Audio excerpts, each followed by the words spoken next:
Maeve, why don't you come a bit Yeah, closer? do. It's scary. Move forward. She's only a writer. Let me know to bite though. Well, I'm delighted to say just a few words of welcome to Sara. Of course, Sara is no mere writer, is she? She is a one-woman powerhouse. She has bundles of energy. She's got creativity in spades. She blogs. She tweets. She networks. She talks brilliantly at festivals. And above all else, she is a consummate storyteller. It's a great joy for me to work with her as her agent. And it's great to see Sara in her stride now as a historical novelist. I'm sure lots of you here will have read and very much enjoyed Secret Mandarin. You're going to love Secret of the Sands. And in typical Sara fashion, as Anna was just saying, she's launching not one, but 2 books. Her very, very first picture book, I'm Me, is also published today.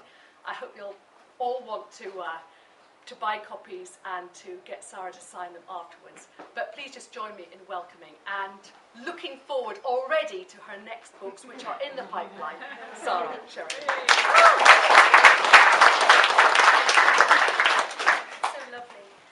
Welcome to Blackwell's Edinburgh. And I'd just like to say thanks to Anne, because I have a soft spot for Anne as well. I love coming to Blackwell's. I love shopping at Blackwell's. It's one of the few bookshops that you can come along to and end up in a conversation with a guy in the economics department who doesn't work at Blackwell's. He's just browsing as well. Because the people who come to this bookshop really love books, and that's just a joy. And thanks, of course, to Jenny, because book doesn't just sell and publish and all these things itself. It's not a village like raising a kid, it's an army. And you need a really good agent. Your agent is your general, and you need a really good agent on your side. So this is my new book, Secret of the Sands. It is the longest thing I've ever written, and you're going to be pleased to hear it's absolutely the best. It is the culmination of my complete obsession with history and with books and with stories that started as a kid.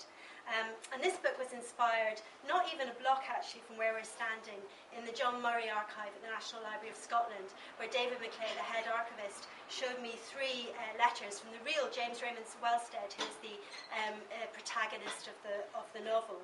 And they were just intriguing. There was just something about them. His voice was really fresh. Sometimes these guys, they're 200 years old and they sound a bit fusty.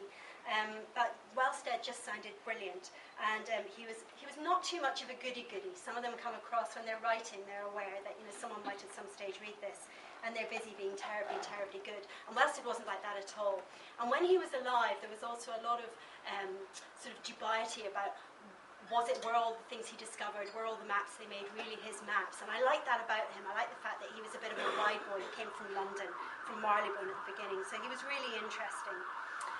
You often find this with sort of adventurers and explorers. A lot of the sort of really famous adventurers and explorers, the sort of headline acts, they were titled and they were well connected. But there was a whole army underneath that top strata who are really well documented. Thousands and thousands of really very ordinary people like Wellstead, working class families without a title, not really well connected, who went out all over the empire, and they really sort of took their lives in their hands. You might not last very long. You might die of malaria, or you might die in an accident somewhere. There was no GPS like our modern day explorers has. There was no phone to go and get some help. If you got into trouble, you were really on your own, and they were incredibly self-reliant and really, really brave.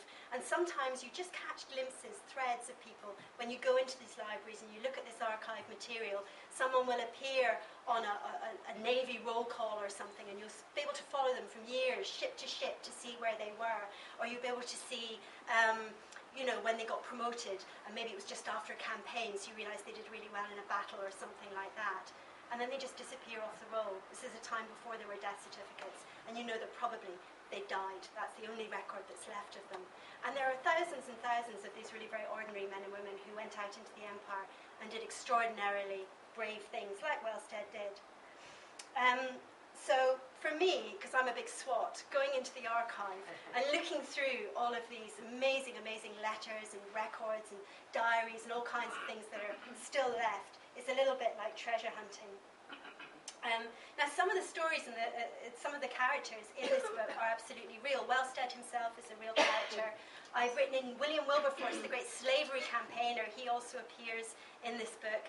And John Murray, he of the Archive, the publisher in London, and sort of third generation Scot who made good in London, and he's real, and he's in the book as well. And also the main female character, who's an Abyssinian slave called Zina, and she disappears as a mention in one of Wellstead's diaries, one of his recollections. But I decided that the way he spoke about her, there was just something there, and I've pulled her out and I've made her a character in the book. And some of the other characters are completely made up. So the bit I'm going to read today is a little bit about one of my favourite characters in the book, and she's completely fictional, and she's really rather great. She's a white slave. There's sort of certain evidence that girls who got shipwrecked, say, or got kidnapped, and might be sold off in the slave market, on the slave markets on the Arabian Peninsula.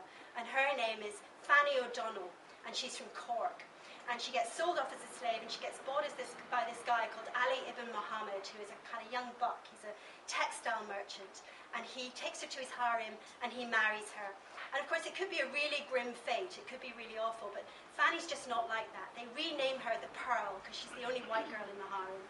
And she just finds herself, she's really clever, she's really intelligent, she teaches herself Arabic, and she teaches him English. And so he speaks English with this amazing Cork accent. And because he can speak English, he gets a job with the Indian Navy, the Bombay Marine.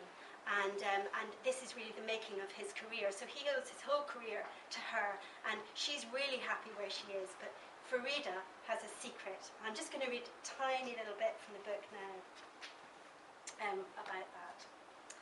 Farida has never discussed with her husband the proprieties of a good Arabic wife. But then she is not Arabic, and she knows that Mickey will forgive her anything. Some time ago, after 3 long, if largely enjoyable years of marriage, and at the grand old age of 23, she finds she does miss the world a little, the freedom of it.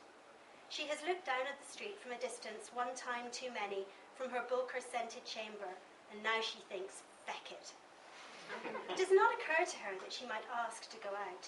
Even if she receives permission, she will have to venture into the city in a covered litter, and most likely will have to think of a damn purpose to setting foot or gilded wooden frame over the door.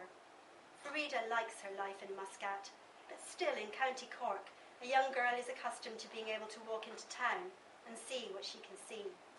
She rummages to find herself a black burqa that will hide everything, her status most of all.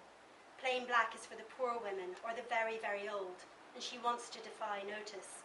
Like the bleeding dowager herself, she smiles as she disguises herself. She finds that her heart is pounding as she pulls the dark veil over her pale hair and stains her hands and her feet with a few drops of walnut oil. It is, she thinks, like obliterating herself, wiping out her unique white-skin beauty and disappearing. Knowing the rhythm of the household, it's easy to slip down the back stairs like a maid meeting her midnight lover, or a woman who's been sequestered for 3 long years stepping out into the light. It will be brief. She has perhaps an hour before anyone will come to tend her, to bring minted water or scented oil to the bedchamber, where normally she reads for most of the day. And so that first time, her heart racing like she's set to win the derby, and she only a slip of a girl with a frisson upon her, Farida sneaks into the souk. I'm